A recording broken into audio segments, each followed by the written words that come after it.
अस्सलामुअलैकुम नाज़रीन, मैं हूं आयशा शाहिद और आप देख रहे हैं PSA डिजिटल न्यूज़ चैनल। आइए नजर डालते हैं आज की ब्रेकिंग न्यूज़।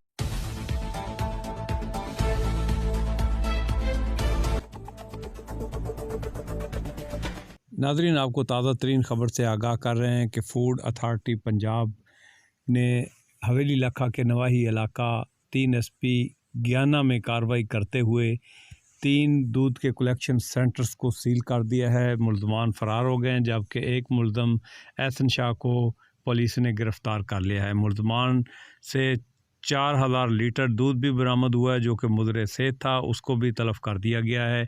मुल्ज़मान फ़रार हो गए हैं, उनके ख़िलाफ़ पुलिस जो है वो कार्रवाई कर रही है। तो आपको दिखाते हैं कि पुलिस ने और फूड अथॉरिटी ने क्या कार्रवाई की।